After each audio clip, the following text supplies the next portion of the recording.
નમસ્કાર મિત્રો, જય ભીમ, જય સંવિધાન। તો મિત્રો અમારા નવા ઓડિયોમાં મિત્રો આપનું હાર્દિક સ્વાગત છે। અને મિત્રો જે વડોદરાથી જે જયંતિભાઈ જે જેઠવા છે અને જે આજે મનસુખભાઈ રાઠોડને ફોન કરી અને જે સનાતન ધર્મ વિશે જબરજસ્ત વાત કરી અને શેઠ સંઘાળસા વિશે પણ જબરજસ્ત ડિબેટ કરી। મિત્રો આખું આ રેકોર્ડિંગ સાંભળો। અને જે મનસુખભાઈ રાઠોડના જે જયંતિભાઈ જેઠવા જે વડોદરાથી જે મનસુખભાઈ રાઠોડના સતત વિડીયો જોતા હોય અને મનસુખભાઈ રાઠોડ જે સમાજ સેવાનું કામ કરતા હોય અને સારું કરતા હોય અને આજે જયંતિભાઈએ મનસુખભાઈ રાઠોડને અને બિરદાવ્યા અને આજે જબરજસ્ત પણ વાત પણ કરી અને જાતિ વિશે અને જે આ સેલૈયાનું જે આપણે વાત કરી કે શેઠ સંઘાળસા અને સંઘાવતી વિશે જબરજસ્ત આ રેકોર્ડિંગની અંદર વાત કરી અને મનસુખભાઈ રાઠોડને ખૂબ ખૂબ અભિનંદન આપ્યા અને જોરદાર આ રેકોર્ડિંગની અંદર વાત કરી। તો આ રેકોર્ડિંગ આપણે મૂકવી છે, આખું રેકોર્ડિંગ તમે સાંભળો અને સનાતન ધર્મની વાત કરી છે।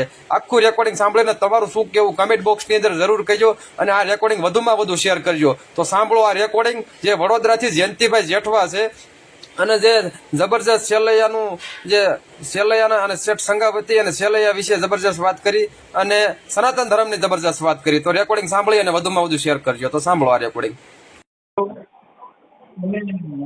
બીજી ને તો વાત નથી, શાંતિથી 2 મિનિટ મારી વાત સાંભળો ને તો મારા પુત્ર સમાન। હું 65 વર્ષનો છું તો મારે તમને ગુરુ બનાવવા। ગુરુ હેલો, કોણ બોલો? હું જયંતિભાઈ બોલું વડોદરાથી। વડોદરાથી જયંતિભાઈ? હા, હું તમારો એક વિડીયો જોઉં છું કે ભગવાનને તમે કેવું મશીન ઘડ્યું ને મગજમાં કે કોઈ દીકરો એવો પેદા નથી થયો કે તમારા સામું દલીલ કરી શકે। કેટલું સત્સંગ કરો તમે, જોતા ખરી તમે કોઈ વસ્તુ અજાણ્યા નથી, હું એમ જાણું। જોતા ખરી ભગવાન તમને ખૂબ ખૂબ ધન્યવાદ દઉં। તમે સમાજ સેવા કરો અને સારું સારું કામ, કે એમ તો થાય મને કે હું ત્યાં તમારી પાસે રહેવા આવતો રહું। હા, ઓકે, આપણે કઈ સમાજમાંથી બોલો દાદા? હું મોચી સમાજમાંથી બોલું ભાઈ। મોચી? હા, મોચી। હાજી હાજી। બહુ તમને હું એમ લાગુ કે મારા કુળમાં એવો દીવો કેમ ના પાક્યો। ભગવાને તમારી જનતાએ તમારું કુળ રોશન કર્યું ભાઈ। કોઈની મારી તાકાત નથી તમને કોઈ બોલી શકે। ભગવાન તમે કયો ખીલી મારી દ્યો, પણ દીકરા ખીલી કેમ મારી શકે? હા, કે આવો નપાટના પેટના હલકટના પેટના કઈ સમજતા નથી। ગોવાળા કેમ લખે? અરે તારા બાપનું થોડું છે યાર। જાડી કોમ તો બહુ ભગવાનને કહું ને કે આ કૃષ્ણ ભગવાને કેમ આને હિંગરા હતા? હા, પણ એવું છે સાહેબ કે અત્યારે માણસના જે મનના ભ્રમ છે કે હું કાંઈક છું, આઈ એમ સમથિંગ, ઈ ઈગો જે છે ને ઈ માણસને ઈગો પોતાને મારી નાખ્યા। પોતે પોતાના ઈગો થી વર્ણ વ્યવસ્થાથી રાજકારણ આલ્યું, વર્ણ વ્યવસ્થાથી ધર્મ સંપ્રદાય આલ્યું। હવે તમે કીધું ને કે જન્મમાંથી હવે મોટા નથી થવાના, મતપેટીમાંથી મોટા થવાના। હા હા, બરોબર છે ભાઈ। તને ભાઈ હું ફોનમાં બોલું પણ તમને પગે લાગી નમ્ર દંડવત પ્રણામ કરું। ભગવાન બુદ્ધિમાં વધારો આપ્યા છે એનાથી, અને મારો ફોન કંઈક ઉપાડી લેજો ભાઈ, તો મને મજા આવે।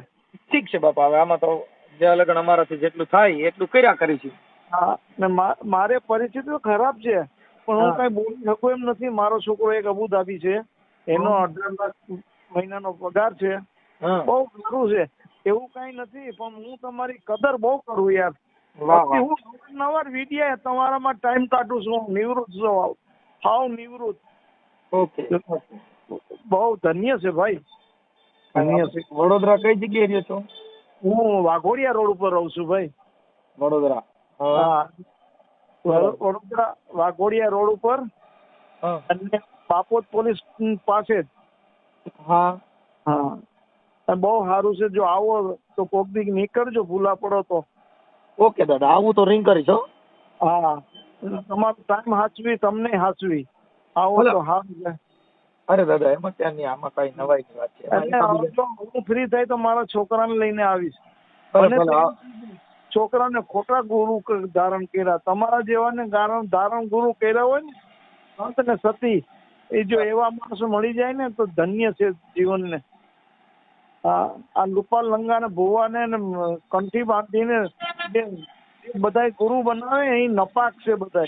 આપણી બૈરી વૈષ્ણવ માં તો પેલા એવું હતું કે લગ્ન કરાવે તો વૈષ્ણવ એટલે ત્યાં પહેલી રાત આપણી વહુને દેવી પડે, આવું હતું બધું.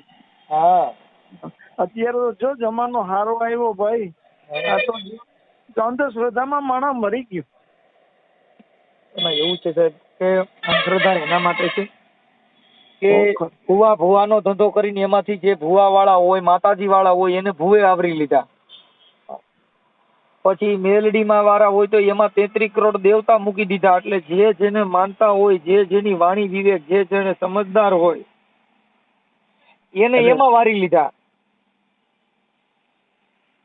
આ વરસાદ વરે તો કેવું પાણી કચકડા જેવું હોય, નીચે પડે તો મેલું ડોર થઈ જાય. એની કઈ વાણીમાં જો અભદ્ર શબ્દ ભળી જાય તો નિર્વાણી થઈ જાય. એટલે આ બધી જે કઈ માણસના મનના મરમ છે, મનની જે કઈ વ્યાથા છે, એમાં ફેરફાર છે. ધર્મનો એક નશો છે. માણસને બધા ભગવાનના પરચા અલગ અલગ દી દીધા. આ ભગવાનને માનો તો આ થાય, ફલાણા ભગવાનને માનો તો આ થઈ જાય. પછી ધર્મની અંદર પછી સેવામાંય પરચા દઈ દીધા કે કૂતરાને રોટલો નાખવાથી આ થાય, ગાને નીણ નાખવાથી આ પુણ્ય થાય, પારેવાની સણી નાખવાથી આ પુણ્ય થાય, અને કીડિયારું પૂરે તો એમાંથી આ એટલે બધા પુણ્યના ભાગ પાડી નાખ્યા. પાપ, પુણ્ય, નરક, સરગ આ બધાના ભાગલા પાડીને આવડા લોકોએ જેમાં જે વળતા હતા એમાં એડવાળી લીધા. મનસુખભાઈ, એક મારી આપણે જન્મ આપ્યો મનુષ્ય અવતાર, તો એનો સાર્થક કરવો હોય તો કયું કર્મ કરીએ તો આપણે ભોગવવું ના પડે? સાહેબ, કર્મ ગમે તે કરો, કર્મ, પણ આ દેહની ઉપર જે લખેલું હોય, આ દેહને જે દંડ ભોગવવાના હોય એ તમારે ભોગવવા જ પડે. બરોબર. મતલબ આપણે એવું માની કે ભૂંડાઈનું એક્સિડન્ટમાં આપણું મૃત્યુ માંડેલું છે, પણ કર્મ થકી કોઈની દુવા લાગી હોય તો એ એક્સિડન્ટમાં ઢળડા તો મરી જાય. ઓલા જે ભૂંડાઈના કટકા થવાના એ અટકી જાય. જે ભાલાની અણીએ મોત માંડ્યું હોય ને રામબાવરના કાંટા મરી જાય. મૃત્યુ કોઈ પણ છે એનું એકવાર મૃત્યુ આવવાનું જ છે ને એને મરવાનું જ છે. પણ મરવાનું છે, પણ જેને આ કઈક નામ સમજી ગયો હોય તો જેમાં જેના ડંકા વાગે છે. અત્યારે જીવણ બાપા દાસી જીવણના આજે 250 વર્ષ થયા, હજી 250 વર્ષમાં એના ડંકા વાગે છે. સાચી વાત છે. ઉગારામ બાપા થઈ ગયા, એના હજી ડંકા વાગે છે. જોથલપીર થયા, એના ડંકા વાગે છે. ઝાંઝરકાની અંદર સંત સવૈયાનાથ થયા, જેના ડંકા વાગે છે. બાપા સીતારામ બગદાણાની અંદર થયા, જેના ડંકા વાગે છે, જે હજી અહીંયા જ જીવે છે. આપણા બાપ દાદાની ચોથી પેઢી મરી ગઈ, હજી આવડતી નથી. એ બારોટના ચોપડા લખો, બારોટને બોલાવો ને 1100 દઈ તો તમારા દાદાનું નામ ગોતી દે કે ભાઈ મારા બાપનો, એનો બાપનો, એના બાપનું નામ આ હતું. કેટલા હજી 100 વર્ષમાં નામ ચડતા નથી સાહેબ. 250 વર્ષ રહ્યા તોય હજી એના નામ જીવે છે સાહેબ. એટલે મહાપુરુષોએ કીધું કે નામ સમોવડ કોઈ નહીં, જપ તપ તીર્થ કે જોગ, ઈ નામે પાતક છૂટી જાય, જેને નામે નાસી જાય મહારોગ. મહારોગ કેતા મનના રોગ. હું દલિત છું, હું દરબાર છું, હું ભરવાડ છું, હું રબારી છું, હું કોળી છું, હું ચારણ છું, હું દેવી છું, હું દેવતા છું, આ બધાય મનના રોગ મટી જાય. બરોબર, તમારી વાત. એટલે ને મહાપુરુષોએ આ શબ્દ રૂપી ઠપકા આપ્યા છે. આ લોકોએ કીધું ભજન, ભજન નથી. ઈ ભજન નથી, ઠપકો દીધો છે. કવિ કાગ બાપુ નું ભજન કે જેના ચીતડા ચડ્યા હોય ચકડોળે, બાપુ શિખામણી એને શું કરે? એને ના કરે ભાઈ. જેના ચીતડા ચકડોળે ચડી ગયા હોય એને ગમે એવી શિખામણી દો એને શું કરે? કાઈ ના કરે. ગમે એવો માણસ હોય પણ માયાને બધ ભરીને બેઠો હોય તો એને કદાચ મોટો ભૂપ ગુરુ કરો તો એને શું કરે? કાઈ ના કરે. એટલે એને કવિ કાગ બાપુ એ કીધું કે જેના ચીતડા ચડી ગયા હોય ચકડોળે, બાપુ શિખામણી એને શું કરે? ના કરે. અરે મન જેના માયામાં લલચાણા, બાપુ હાટા ગુરુ ગમે એવા કરો તો ઈવડા ઈ મધપુડા ને ઈ ગુરુ શું કરે? બરોબર છે. માયામાં બંધ થઈ જાય. આવડ રંગાણી વાલા કે ગંધી વર્તાણી. કવિ કાગ કે રોહિદાસ બાપાનું જે ચમારકુંડ હતી ને આવડ રંગીને ચામડા રંગતા હતા. કવિ કાગ બાપુ એ રોહિદાસ બાપા માંથી પંક્તિ કીધી છે કે આવડ રંગાણી વાલા ત્યાં તો ગંધી વર્તાણી. હા હા હા કવિ કાગ કે ઈ તો કેવાના ચમાર કુંડના પાણી એના હાથા ગંગાના નીર એને શું કરે? હા વાહ ચમાર કુંડની અંદર રોહિદાસ બાપાએ ગંગાજી પ્રગટ કર્યા, તમે ગંગાજી જઈને હાથ પાણી લ્યો ને ધોવ નાવ બધું કરો તો ઈ ચમાર કુંડના પાણીમાં જે રોહિદાસે ગંગા પ્રગટ કરી ને તારે ગંગાના નીર એને શું કરે? બરોબર વાહ વાહ ભગવાન સાહેબ, આ મહાપુરુષોએ ઠપકા દીધા છે. કવિ કાગ બાપુએ ઠપકો દીધો, પણ જેટલા મનુવાદી હતા, જેટલા વિચારધારાના વર્યા નહોતા, સત્યની શોધ કરી નહોતી, એને બધે જ્યાં જોઈને તમને કહો મીડિયા ઝાલરું વગાડવા. પણ કવિ કાગ બાપુએ ત્રીજી સોપાઈમાં લખ્યું કે કુળ કેરી નાગણ ચંદન વીટળાની. કવિ કાગ કે બાપા કુળ કેરી નાગણ જેને ચંદનમાં વીટળાઈ ગઈ. વાહ વાહ ચંદનમાં કેમાં મૂઠડા, પણ કવિ કાગ કે એના મુખડામાંથી ગયું નહીં આ વીખનું ઝેર. બાપુ ચંદન ને સુખડ એને શું કરે? એને કરે આખા ચંદનમાં નાગણી વિયાણી ને તો એના નાગ ને બચ્ચા ને બધું લઈ અને વીટળાઈ ગયા કે અમારા મોઢામાંથી ઝેર વીયું જાય. હા પણ ગયું નહીં કવિ કાગ કે તારા મોઢામાંથી ઝેર. બાપુ ચંદન ને સુખડ એને શું કરે? કાંઈ ના કરે હે કાંઈ ના કરે હા, એટલે ધાગા વિધરાણા કોઠીએ કે ધાગા વિધરાણા હા એને વણતાની હારે કે વિધરાણા. કવિ કાગ કે એને હાથનારા એને શું કરે? વાહ વાહ કરામણ છે કોઠીએ કાણા. શું કીધું? સલામત કોઠીએ કાં નહીં, કરામણ છે કોઠીએ કાણા. એને વણતાની હારે ધાગા વિધરાણા. બાપુ હાથનારા એને શું કરે? કોઠીએ કાણું પડી ગયું તું, પણ ન્યા દોરો વાળાઠું વીધું, પણ તા તો ધાગા વિધરાઈ ગયા. હવે ઈ કાણું બંધ કેમ કરવું? ઈ વણતાની હારે કવિ કાગ કે વિધરાણા એને હાંધનારા એને શું કરે? મહાપુરુષોએ સાહેબ આ ઠપકા દીધા. કવિ કાગે એવી ચોપાઈમાં એવા શબ્દો જેને કરોડો રૂપિયા દ્યો, પણ એને ગાય જાણ્યું, સમજી જાણ્યું નહીં. હા ગાય જાણ્યું પણ સમજે ને ઢોલકે માથે તબલે માથે ધબધબાટીઓ બોલાવી અને ભાઈ પણ ઈ શબ્દનો મરમ શું છે, આ શબ્દ શું કહેવા માંગે છે, ઈ કોઈએ ગ્રહણ કર્યો નહીં. વાહ વાહ એટલે કવિ કાગ બાપુએ કીધું કે બગલો થઈને બેઠો નદી કાંઠડે. મોટી માળો ઉપેરી હતી, બગલા જેવા ધોળા લુગડા પહેરીને કવિ કાગ કે બેઠો નદી કાંઠડે, પણ મન જેના માછલીએ લલસાણા, બાજુમાં હાથા મોતી પડ્યા હતા, એને બગલો શું કરે? એનો આહાર જ નતો. સાહેબ આ મહાપુરુષોએ એવું બધું મને તમને ઠપકા આપ્યા. કાગવાણી તમે સાંભળો ને તો કવિ કાગ બાપુએ તો બહુ થબાવ્યા બધી. તો વાણી સાંભળે છે બધાય સમજતા જ નથી. જો આ શબ્દ છે ને બધા જીવમુખી ભજન છે, પણ એની અંદર સમાજને ઠપકા દીધા છે. આ ભજન જીવમુખી છે, ગુરુમુખી નથી. બરોબર આ જીવમુખી ભજન છે.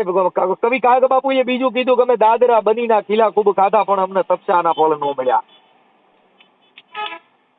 કવિ કાગ કે અમે નિસરણી બનીના દુનિયામાં ઉભા, પણ તા તો અમને ચડનારા કોઈ ન મળ્યા. કવિ કાગ કે અમે માથે ઓઢી ઓઢણી અને પગમાં બાંધ્યા ઘૂઘરા, અમે ઘાઘરા પહેરીના જગતના ચોકમાં ઘૂમ્યા, તોય બાપુ અમને જોનારા કોઈ ન મળ્યા. કેમ કે કવિ કાગ કે બાપા અમે ઓઢણીયું ઓઢી ગયા, માથે ઓઢી ઓઢણી પગે બાંધ્યા ઘૂઘરા, એ અમે ઘાઘરા પહેરી નારિયું બનીના જગતમાં ઘૂમ્યા, પણ કવિ કાગ કે બાપા જોનારા મળ્યા. કેવી મહાપુરુષોએ વાતો કરી છે, આ લોકોને સમજાણું નહીં, આને ગ્રહણ ન થયું. મને છે ને તમારો વિડીયો હું જોઉં ને તો મને તમને ધમકી આપે ને તો મારા રૂવાડા ઉભા થઈ જાય. મને એમ થાય કે મને પતાવી દઉં. ને આવી દલીલ કરવામાં કેમ ભાઈ? તો કોક માણસ એવું છે, જો એ જેના સંસ્કાર, એક આવે દુઃખ ઉપડે ને એક આવે દુઃખ જાય, એક વિદેશ ગયો ને વિહરે, બીજો પાસે બેઠો ન પોહાય, ઈ આનંદ કે કર માણદા માણે ફેર, એક લાખું દેતા ન મળે ને એક તાંબિયાનો તેર. સાહેબ જેનું પેઢી ઉજળી હોય, જેના મા બાપ ઉજળા હોય, જેના ઘરે તમને કહું સારા માણસો હોય, એના ઘરે કોઈ દી આવા ગાળ્યું દે એવા, બફાટ કરે એવા, સમાજને વિઘ્ન ઉભા થાય એવા છોકરા કોઈ દી પેદા જ ન થાય. હા પણ ગધેડીના ન હોય તાણે તમને ફોન કરે. ગધેડીના ગધેડા જ થાય. હા નાગણના નાગ જ થાય, બરોબર સિંહના સિંહ જ થાય, વાંદરાના વાંદરા જ થાય, એમ નાલાયકના નાલાયક જ થાય ને સંતના સંત જ થાય. હા હા સીધો આ મહાપુરુષો એટલે એને કીધું કે ભક્ત બીજ પલટે નહીં જુગ જાય અનંત, ઊંચ નીચ ઘરે અવતરે હોય સદાય સંતના સંત. ભગવાન તમને ખરેખર હું કેવો ભગવાનને થી ખોરેથી આવ્યા હો, બરોબર છે. એની માને એટલી વાણી કે મોઢે રાખવીને બોલવી, પાછી કઈએ આમ કડિયો ઈટ માંડે ક્યાં ખાડો છે ને ક્યાં સિમેન્ટ ને ભરું એવી રીતના તમે આમ સજ્જડ સુનાયડું મારી દ્યો. ખરેખર ધન્ય છે હો. ઠીક છે, આ બધી સંતોના ઘરની વાતો હોય સાહેબ, કે ગુરુ કર્યા પણ જેને જ્ઞાન ના આવ્યું, જેને વિમળ ના આવી વાણી, કા જેનો ગુરુ હોય જ્ઞાન વિનાનો, કા પાપી હોય ઈ પ્રાણી. હા કા જેને ગુરુ કરવાથી કા એનામાં વણાક નો થયો, એની વાણીમાં ફેરફાર નો થયો, એમાં કોઈ સુધારો નો આવ્યો, તો એનો ગુરુ કા જ્ઞાન વિના નો હોય, કા ઈ પાપી હોય ઈ પ્રાણી, કા ઈ પ્રાણી પાપી હોય, પથરો હોય, કે એમાં ઉતરણ થાય નહીં. પથ્થર કદાચ 100 મહિના સિંધુમાં બોળો તો જેના ભીતર ભીજાય નહીં, ઈ નર નીકળે કોરો ને કોરો. કોરો નીકળે. એમ બાપા જેના ભીતર હોય ઈ ભીજાડા વગેરે એને કાંઈ સત્ય સમજાય નહીં. કદાચ તમે મારે સાંભળો કે હવે ભેં બિહાડીને એની પાસે ભાગવત ને ગીતા વાંચો તો ભેંને ખબર છે? ના. એટલે માણસો કેવાય તું કીધી કે આ તો ભેં પાસે ભાગવત કર્યા જેવું થયું ભાઈ. હા સાચી વાત છે. કેમ કે અમુક વસ્તુ માણસનો જે રાજીપો છે, જે માણસનો, એટલે એમાં માણસની અંદર એવા તત્વ છે કે કોઈ મેલડીમાં માનતા છે, મેલડીનું નામ લ્યો તો જ રાજી થાય. તમે ગમે એની વાતો કરો પણ રાજી નહીં થાય. નહીં. જે ચામુંડમાં માનતા છે, ચામુંડમાં જ જેનો ભરોસો છે, એને તમે કૃષ્ણ ભગવાનની કરશો, રામની વાતો કરશો, પણ એ ચામુંડમાંની વાતો કરો તો એ જ રાજી થાય. હા, એને દિલ ના લાગે જ્યાં પોતાને ન ગમતું હોય. પછી જે કૃષ્ણ ભગવાનને માનતા છે, એ રામ ભગવાનની વાતો કરો, હનુમાનની વાતો કરો, સુગ્રીની કરો, રામાપીરની કરો, પણ એને કૃષ્ણ ભગવાનમાં જ ભરોસો, એટલે એને આટલા વાતો કરો એ કઈ એને ગળ નહીં બે, કૃષ્ણ ભગવાનનું કયો તો જ રાજી થાય. એટલે એને કીધું કે વાતડિયું વિગતાળિયું, બાપુ જણ જણ જુજવ્યું, આ તો ઝેડા માનવી ઘેડી હેડી વાતડિયું. એક મનસુખભાઈ વાત કરું. અમે રાણાઓ પાસે પોરબંદર ગામડું છે, રાણા બોયડી, ત્યાં રહેતા હતા. ત્યાં ગામની અંદર હું મારા ફાધર ને બહુ મોટો ધંધો હતો દરજી કામનો, ખૂબ કામ કરતા. પણ પ્રજાપતિ કુંભાર ઈ અભરચેકમાં બહુ માને. અમે ઘણી સંસ્કૃતિ અમે હિન્દુની ભૂલી ગયા. અહીંયા તો કે તમારે ન હોય, અહીંયા તો કે તમારે ના હોય, ગરબી રમે તો તમારે ત્યાં ઘુમાય નહીં. આવી રીતના વંચિત રાખીને શરમથી અમે 22-25 વર્ષના થઈ ગયા. અમને કોઈ બી ગામને નડ્યા નહીં. અત્યારે અમને ખબર પડે કે આ નાલાયક ગામ કેવાય. આપણે કેટલી સંસ્કૃતિ વાંકી થઈ ગયા. ન વાં જવાય, ન મંદિરમાં જવાય, ન હક વગાડાય, નહીં નગારું વગાડાય. આવી રીતના અમને થાય. પણ છે ને, મેં તમને હું મારી અધૂરી ચોપાઈ રહી ગઈ. કવિ કાગ બાપુ એ જે નિસરણી બનીને દુનિયામાં ઉભા અમને તડનારા કોઈ ન મળ્યા, એમાં કવિ કાગ બાપુ એ કીધું કે અમે અમારા માથડા કપાવી, અમે ઘંટીએ દળાણા, અમે ચૂલે તળીને ક્યાં જગતમાં પછી કીર્સાણા, પણ બાપુ જમનારા કોઈ ન મળ્યા. આમાં બધું એવું છે સાહેબ, આ જગત ની અંદર તમે માથડા કાપીને દઈ દો, થાળીઓમાં જઈને પીરસાણા, પણ તોય એને જમનારા કોઈ ન મળ્યા. કેમ કે બિલખાના પાદર ની અંદર તેલૈયો છે ને નાનો હતો, અને સંગાવતી ની ટેવ હતી સાધુ ને જમાડીને જમવું. પણ સંગાવતી છે ને એ રોજ કે કોઈ સાધુ હોય તો ગોત્યા ને આપણે ભોજન પ્રસાદ લઈ લઈ, પણ ક્યાંય સાધુ મળે નહીં. 8 દિવસથી ભૂખ બેઠી. ભગવાનને ખબર પડી કે હજી મારા દીકરા ભલે લંઘાતા જવું નથી. બરોબર. ઈ ભગવાન પોતે સાધુ નું વેશ લઈ અને દિલખાના પાદર ની અંદર ઓલી નદીના ભેખડમાં બેઠો. સંગાળસાને કીધું સંગાવતીએ જાવ ને, જો સામે કોઈ સાધુ જેવું છે ત્યાં જવું તો લઈ આવો, તો સાધુને જમાડીને આપણે જમી લઈએ. બરોબર. ઈ જયારે સાધુને ત્યાં લઈ ગયા ને, પછી આ તો ભગવાનનું સ્વરૂપ ધારણ કરીને આવ્યો. તો જયારે સત્યની કસોટી ક્યારે થાય? વિરોધથી. પારખા લેવાય. હારે હારે ના આ સિસોડામાં જેટલા આવ્યા ને બધાના ફૂકા કાઢી નીકા ભાઈ. ઈ સંગાવતી ને સંગાળ જાય ને એને બધે ખીર રોટલી બનાવી અને જમવા દીધું. એટલે ઓલા બાવાએ ના પાડી કે અમે આવું ન ખાઈ. હા. કે એવું અમે નો જમી થતો એ જ ખીર રોટલી અમે જમતા નથી વાલા મારા નથી અન્નનો આહાર આ માસ તો રે માણસ ના જમીએ ને પરમાટીનો ને પ્યાર બાવે મારો ખેલ બગાડ્યો આ ધૂતારો ઈ ધૂતી ને હાલ્યો આમાં બાપુ આવું થાય કઈ થાય અમે કે બાપા તમે ખીર રોટલી ખવડાવો અમે નો જમીએ તો કે અમે તો માંસ મટન ખાઈ હા. આવું અમે નો ખાઈ એટલે એને ચંગાવતીએ સંગાળસાને કીધું કે આપણે આ ન જમી શકીએ આવું આપણે નહીં જમાડીએ કે તો સંગાવતી સંગાળસાએ કીધું કે એક કામ કરો કસાઈ વાડેથી માંસ મટન લઈ આવો આપણે સાધુને જમાડીને જ જમશું ઈ સાહેબ ત્યાંથી માંસ મટન લેવા જયારે પીરશું ને તઈ પાછું આને કીધું કે શું લેવા છો આ કે બાપુ તમારી હાટું તમે કીધું ને કે અમે ખીર રોટલી નો ખાઈએ અમે તો માંસ મટન ખાઈએ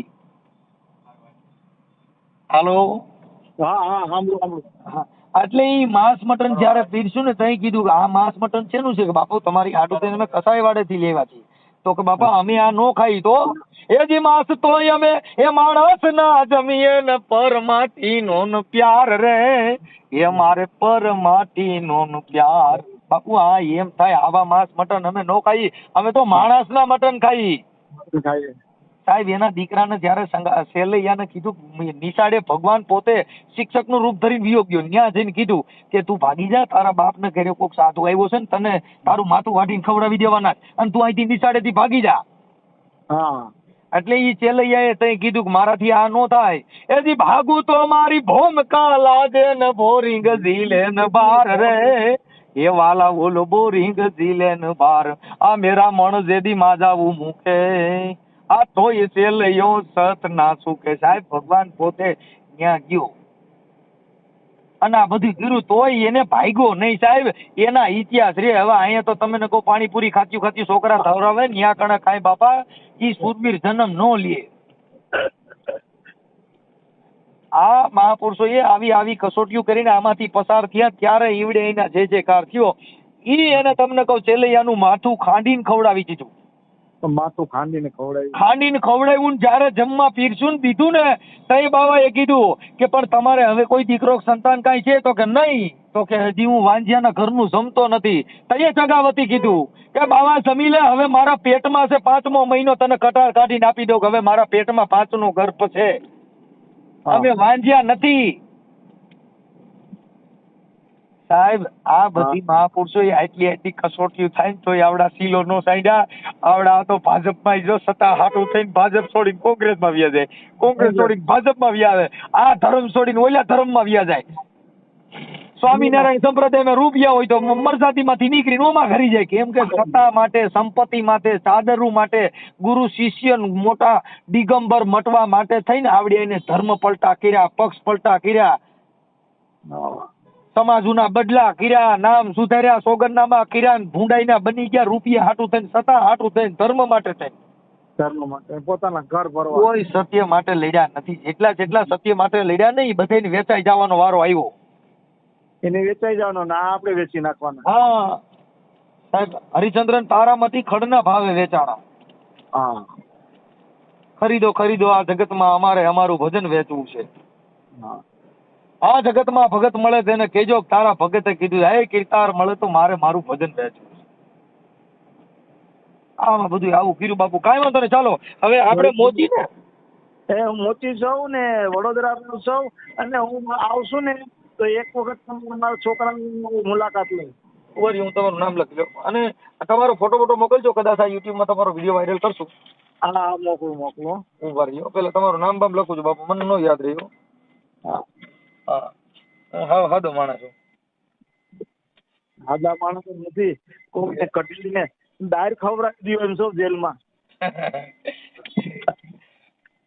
હાદો માણસ કેને કહેવાય કે એને લુગડાની ભાન ન હોય ને હાદો કે આ તો એને લુગડા અંદર પહેરાવી દો તમે તમારું નામ શું કીધું દાદા જયંતિભાઈ શું કીધું જયંતિભાઈ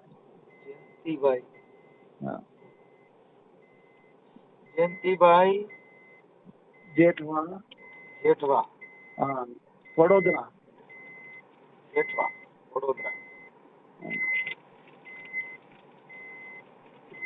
જયંતિભાઈ જેઠવા વડોદરા ઓકે ઓકે ભલે મને તમારો ફોટો મોકલી દો દાદા આમાં હા મોકલી દો. બસ. બસ. તો મિત્રો તમે જે આખું આ રેકોર્ડિંગ જબરજસ્ત સાંભળ્યું, તમે જે આ વડોદરાના જે જયંતિભાઈ જે જેઠવા મોચી હતા અને જે સતત જે મનસુખભાઈ રાઠોડના ઓડિયા વિડિયા સાંભળતા હોય અને મનસુખભાઈ રાઠોડને એવી વાત કરી જયંતિભાઈ જેઠવાએ કે તમે જ અમારા ગુરુ છો, એવી રીતે બધી જબરજસ્ત વાત કરી અને ભુવા ભરાડા આ બધું ખોટી છે, ખોટી વાત છે, ખોટીના છે આ બધા. અને મનસુખભાઈ રાઠોડ સાથે સરસ મજાની જે વાતચીત કરી જે જયંતિભાઈ જેઠવાએ વડોદરાથી અને સનાતન ધર્મ વિશે વાત કરી અને તમે સાંભળ્યું મનસુખભાઈ રાઠોડે જબરજસ્ત દુઆ પણ ગાયા અને શેઠ સંગાવતી અને એના વિશે પણ જે સેલૈયા વિશે પણ જબરજસ્ત ડિબેટ કરી મિત્રો. તો મિત્રો આ રેકોર્ડિંગ તમને કેવું લાગ્યું તો વધુમાં વધુ શેર કરજો. અને જે વડોદરાથી જયંતિભાઈ જેઠવા હતા અને આ જે મનસુખભાઈ રાઠોડ સાથે બધી સનાતન ધર્મ અને જે શેઠ સંગાવતી અને સેલૈયા વિશે જબરજસ્ત વાત કરી અને મનસુખભાઈ રાઠોડને બિરદાવ્યા, સારું કામકાજ કરતા હોય અને બિરદાવ્યા અને આવું નવું કામ કરતા હોય એવી રીતે બિરદાવ્યા અને ત્યાં પણ આવવાની વાત કરી. તો મિત્રો આ રેકોર્ડિંગ વધુમાં વધુ શેર કરજો અને આવા નવા રેકોર્ડિંગ સાંભળવા માટે અમારી ચેનલને લાઈક, શેર અને સબસ્ક્રાઇબ કરી દીજો. તો મિત્રો વિડીયોમાં એટલું જ.